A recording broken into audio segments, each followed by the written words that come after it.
All right, so now let's talk about those upgrades. So people can see there. So instead of doing triples, you're doing the super ultra wide, which is the Samsung Odyssey, correct? That's Yeah, like that's it's not the 227 Odyssey inch. G9. It's just the CHG9. It's the black one, not the white one. Okay, and now Yeah, that's if anybody's wondering, it's 49 inches, but that's basically two 27-inch monitors together. It is yeah, the same size, yeah, is what that yeah, is. Yep. yeah. And so and a lot of people stop there, but you didn't. Everybody's seeing a screen up above. Why did you add that upgrade, and like how does that help you? So yeah, in the app I have up there Stain Analyzer, which we talk about a lot. I know you've had Ricky on. It's a great app, and I've donated a couple times, I think, because it's awesome when I use it extensively. I also will run something like sim racing apps, which is free as well, which will show track map. I always hated like, where's the pace car? Like, all that kind of nonsense. So having an additional monitor up there just gives me more data, right? And I have the overlays Race Lab apps. So I have a track map there. I can have a track map on the additional screen, and then lap time or whatever I want to put up there, depending on what I'm doing. So it also allows you to see if you're approaching a guy with a 300 iRacing to be very careful, right? Yeah. So on my main screen, yeah, I run Race Labs, and I run the standings and a relative and a track map, and I can see. It's important to have and the other big thing I think, especially when we talk about oval racing, the big thing I think is that knowing when guys are or have just pitted or on fresh tires, or so I have it where it tells me what lap someone pitted on, how long they were in the pits for. Do I know that maybe they blew their pit stop, or so I can look around and say, oh, he was in the pit 40 seconds, I was in there 41, so dang, that's how I lost gap to him. So I have all that data on the main screen, and then the additional screen above I use, like I said, for a bunch of different things depending on the mood I'm in or what I care about. Like when I'm testing, I want to look at, you see the yellow boxes on there that tells me who's fastest over a 10, 15, 20 lap average, things like that. So if you're approaching somebody with 16 X's, you know that already. If you you don't know how many X's. It doesn't report. No, iRacing never tells you that. No, because think about it, because it doesn't tell you till the race is finished. Because if it did, and you knew somebody was bump you out of your way. Yeah, if you knew somebody ahead of you had 16 X's and 17, it gives them a penalty, and you got 0, just hit them. Yeah, exactly. So yeah, they don't report. So even your spotter doesn't know. If you go to the entries tab where it says incidents, it won't populate until the race is over, and for good reason, right? Because your spotter could say, hey, that guy ahead of you has got 16X. If you just barely bump him, he's out of here. You don't know how many races I finished with 16X's going, whoa. so David, let's kind of break this down for everybody for a minute. Yeah, so me too, Robert. We talked about the screen, like the screen above. Yep. That's an upgrade that somebody can make once they get their main monitor, yep, or whatever it is the configuration they want. You did the super ultra wide route. I have triples now. Scotty has triples. Robert has triples. Once you get your main display, one upgrade path is that fourth monitor above the display, all that cool information you were just talking about. Let's look at some other upgrades as you got your screen shared and your picture up here of your setup. As I'm looking at it, let's talk about them from possible. I'll let you start from importance down. I think pedals, you've upgraded pedals and you got some real nice ones. Husenfeld Ultimates. At what level would you rank a pedal upgrade? If somebody's saying, you know what, I'm into sim racing, I've been into it for a year and a half, and I want to start to get serious and get some better equipment, how would you rank pedals in that upgrade process? So I just got a buddy of mine into sim racing, and I gave him an extra PC that I had built for him. He bought a G29 and he was going to run on Xbox, and I said, don't do that. So I got him a PC, and within a month and a half, he's done 100 races. And I told him, and I tell anybody this, if you want the upgrade for speed, is going to be pedals always. Pedals will always net you speed, especially on a road course because of the braking. However, I've gained a lot of throttle control with these better pedals that you can make the throttle stiffer. I know that sounds kind of weird, but I have it in Race Labs, and I showed you this, Mike, where you have the graph of the throttle and brake inputs and the percentage number. I can hold my throttle at 80% and never vacillate off of 80. I know exactly that I'm at 80% because the pedals have enough resistance, and these have a spring, and also, or it has the rubbers, and then it has a hydraulic damper. But I have them where they're not the softest setting, but not the hardest setting. but I can keep my throttle at such a consistent level that when you're going in a corner and you need maintenance throttle, meaning you should never be all the way off of the gas, right? Never. You might lift on a corner and float in, but on a road course, you might need what's called maintenance throttle, where you want to maintain 20%, 25%, 30%. You need pedals that are consistent, that you're not just barely touching them and they go to the floor. And then the brake, as we know in road racing, is I mean, my buddy got a new set of pedals. He got some used CSL Elites from G29, and he knocked seconds off his personal best the first day he had them because the load cell and the feel. And then I upgraded the pedal faces. And I've tried to get a lot better at road racing. And, I did pretty well at the Roval and had some good, few wins at Watkins Glen. And I'm by no means amazing, but the pedals, if you want the best bang for your buck to make you fast, even in oval racing, pedals are number one. I know. So one of our pro drivers, Dylan Alt, still drives on a G29, and he's a Coke driver. The wheel will not make you faster. The pedals absolutely will make you faster. So the wheel won't make you faster, but a lot of people like to upgrade their wheel. I personally, I think you and I have the exact same wheelbase. I got a DD1. Is yours the DD1 or the DD2? DD1. DD1. And for me, I think that's the most I'll ever need. I don't plan on ever upgrading unless it breaks. And there used to be some issues with the magnet oscillation, or what they call notchiness.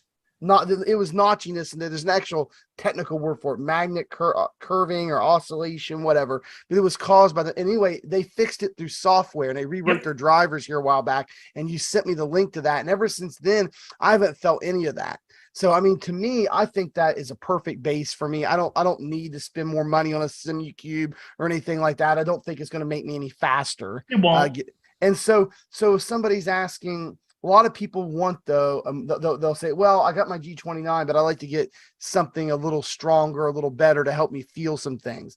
If that's the case, let me get your opinion, let everybody else hear. What do you think a good place to be? Like, you don't have to go to a DD1 or something that strong, and you could if you wanted to, but what do you think is a good solid place to be? What offerings out there? It depends on what ecosystem you want to be in. Like Christopher upgraded from a CSL Elite to the CSL DD, which is an 8 Newton meter direct drive. If you're in the Fanatec ecosystem, you have a wheel, it'll work on the base, then the Fanatec stuff's fine. Some people say their support's horrible. Knock on wood, I haven't had any issues on my stuff. It works, it's fine, whatever. If you want, like I have the Gomez wheel sitting behind me. If you don't care about the Fanatec ecosystem, there's so many players out there now. I think I've heard good things about the SimMagic ones are really good. There are lower end Simucubes, but those are. And that new company Moses got like got a bunch, but they got a 9 Newton meter out now and a 5 or 6. Fanatec though, where you want their wheels with their base because you can tune settings. So I would just say it depends what ecosystem you're in, but the days of gear and belt driven wheels are over. You're saying direct drive. If you're going to get serious and make any kind of an upgrade, you're saying direct drive or bust. The difference for me is the way I explain it to people. It's like when we went from SD TV, standard television, to HD TV. The content is the same, but the clarity and the definition are better. So how strong do you think is enough? I don't turn mine off.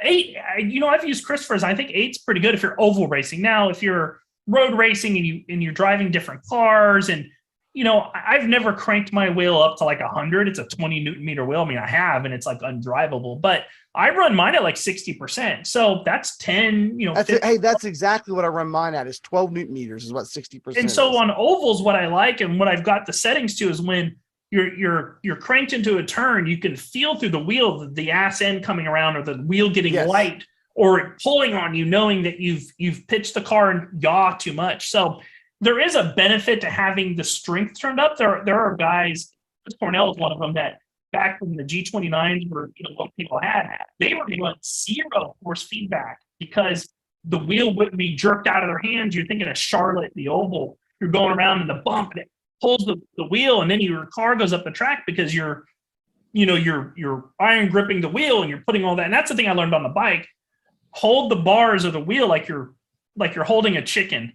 You don't want it to escape, but you don't want to kill it, right? So when you're holding the neck of a chicken, you gotta have your hands on it, but you don't want it too much. And that's the thing I try to, because if you hold onto the wheel too much, and you see this a lot at plate tracks, the guys that are weaving down the straightaways, they're probably death gripping their wheel. And when the wheel moves, it's forcing feedback into their arms. And then it's a loop that they feed back into the wheel. So for me, it's like reminding myself not to grip the wheel too hard, but to have enough force feedback that it's giving you cues to what the car is doing and what you should be doing in reaction to that. So I think that, the CSLVEs, I think if you're like an entry level and you bought good pedals, then I would say that's probably the next upgrade.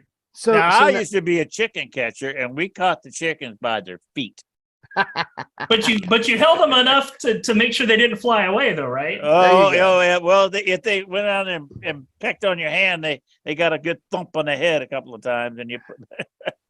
so David, I didn't see a shifter there. Are you just using paddle shifters? I have the shifter down here, there but you go. I'm not using it right now. I've kind of gone back and forth with it. I'm using paddles on the wheels. I just like them better. Is that fan there for your coolest, or let you? Well, or we're is going to that get a into that separate- here in a second, Robert. Let's not jump the gun on Oh, the fan. excuse me. Yeah, settle down. Yeah, settle, simmer on down now. So No way. Go back, David. Go back to the main picture here. Real quick. All right, hold on. Because I think the main thing that's left for me is a coffee holder. Once you get pedals, which you said, and I agree with you. Me and Tracy have talked about this before, that pedals is like number one if you want to get faster. And then a lot of people want to upgrade their wheelbase because of immersion. And then obviously you want to have a comfortable seat for your butt to sit in, especially if you're racing an hour-long race. You don't want your butt to get sore.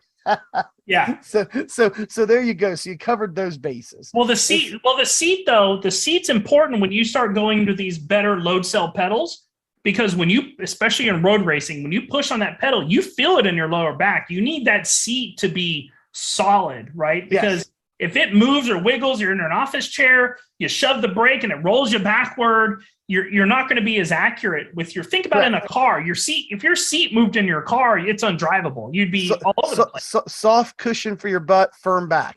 That's right. So Dad, you can see that chair's, that cushion on the bottom is not very thick, but it's good enough. My cat's in there now. She loves sleeping in that seat. So after you got all that, I'll tell you one thing I'm so glad that I got. And this is the last thing we'll talk about when it comes to like purchasing of equipment is your aluminum profile rig. I've got one as well. I got mine from GT Omega. You got yours from SimLab, right? Yep. And I love it. I was debating if I wanted to spend that much money. Mine cost me I think it was like $7 something that came with the seat, like almost $800 with the seat. I had a package deal with GT Omega when I got mine. And I was wanting to upgrade because I had a real cheap one that's starting to fall apart. And I had one eyeballed, and it was one of those 2.5-inch round tubing rigs, which are okay. But the one I wanted was sold out. And I was like, I could go up and get the aluminum profile. They've got that in stock. And I started kicking it around. And my wife, of all people, said, well, if you get the nice one, are you ever going to need another one again? And I said, no. She's just get that. That's Don't what my worry wife about says this. too. Yeah, because I've upgraded wheels like the 4 extra times. $200. She's like, you should have just bought the best one the first time and be done with it. That's how my wife thinks. Where I usually do things incrementally because I'm tight, with money. Yeah. So my wife's like, no, why would you buy something twice? If this is the last one you'd ever need, just buy it. And so I bought it, and Tracy highly recommended an aluminum profile rig to me because he had one. I was like, okay. And I bought it. Man, David, it was the best. It was one of the best things I ever bought as far as like expandability. I love it. And it's solid. They're like Legos. You can add everything to these things. There's accessories from all these different manufacturers that you can buy that work on all of them because they all use the same T-nut system. So I could buy a Next Level Racing, keyboard tray and put it on my SimLab. I could buy something from anyone that makes anything compatible. It's like Legos, and you could just build it. They mix and match. Yeah. Like he could have his SimLab 80/20 rig, and you buy the GT Omega monitor mount, right? It's all mix and match, and you can add so much stuff to it. As everybody looks at yours, and we'll get into everything else here, other than the main upgrades we just talked about. We'll get at everything else here in just a second, kind of a separate little piece or segment. But I just want to say, look at all that he's got on it. Mine's starting to look like that, right? And the only way that's possible is through one of those 80-40 rigs. And so I would say this: once you have gotten into this, if you wanted to start in sim racing, I'd grab like a $100, wheel stand or something to put on your desk just to see if you like it. That's and what once I you started start, with. and Yeah. once, and me too. And once you start to upgrade equipment and you start to get a nice pedal to put on that wheel stand and you get a nice wheel and you're like, hey, you know what? This is something I'm going to be in long term. I think you should immediately start looking at the 80-20 rig, get it set up and just say, that's my rig. And I don't think you'll ever need to upgrade that. You'll be able to upgrade the things on it, but you'll never need another rig. No, I mean, they came out with a new version that adds like a floor, but it's all going to be upgradable from this one. So it's like, correct. I built Christopher's out of wood though. So, this stuff's a lot of money. I don't, Chris has asked me, well, how much do you have invested? Someone asked me, I said, I don't keep, just like with my track bikes, I don't keep track because it's too depressing. I don't add up how much I have in here. Well, and you do it over time though. It's not like you just went out one day and blew all that money at once. It was all over time. I think the barrier to entry can be intimidating, right, in this hobby. And I think you don't have to go this route. I would say if how many hour long, B opens are minimum hour long. How many hours a week am I spending in here? A lot. So for me, it's the return on investment is worth it. I would say if you're getting into it, to your point, get a wheel stand, or there's plans online. I found some online.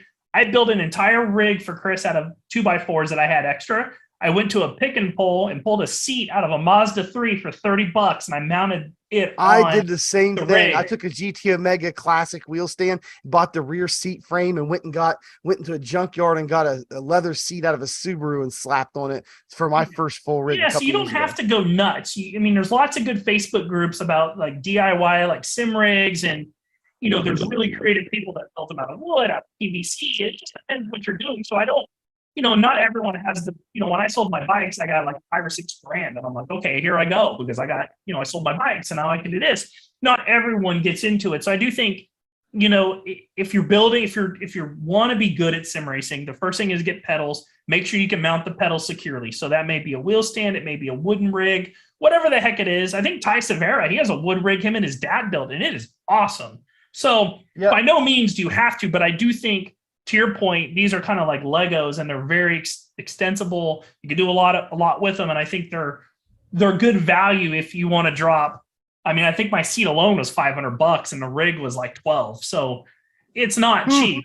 I went with GT Omega because they sold the cheapest 80-40 bundle you could find, and I got the seat with it. I think they sell that stuff at Micro Center. So there's Tony Kanaan branded 80-20 rigs at Micro Center. They sell Simucube. They sell the Gomez wheel. They sell the who sent those pedals I bought were at my freaking Micro Center in Dallas. So sim racing to me is at the best point it's ever been at, because you have so many players now in the industry making, I would say affordable, but that's relative, really good products though. And ultimately the more competition is only going to drive the price down for consumers. So there's a lot of options out there. Hey, I hope you enjoyed this short clip from our Alien Factory podcast. Be sure to check us out every Sunday night at 10 p.m. Eastern time here on our YouTube channel. That is youtube.com/Area 51 Alien Factory. Also, don't forget to hit that subscribe button if you have not subscribed yet. We really appreciate your subscription to the channel. Also, if you really want to help the channel out, the best thing you can do is share this video anywhere you can, on Facebook, on Twitter, Discord, anywhere that you can share the video. We'd appreciate it. That's really going to help our channel out. Also, get down to the bottom and you can check out the description below. There's some promo codes and affiliate links down there and different things down in the description. So don't forget to get on and check that out. And if you would like to get notified anytime that we go live with either our podcast, live streaming races, or when we upload any of our great on-demand content series here on the channel, just hit that bell icon down below and you will get notified anytime that new content comes up on the channel. We appreciate you sticking with us this video. And as always, we will see you in the next one.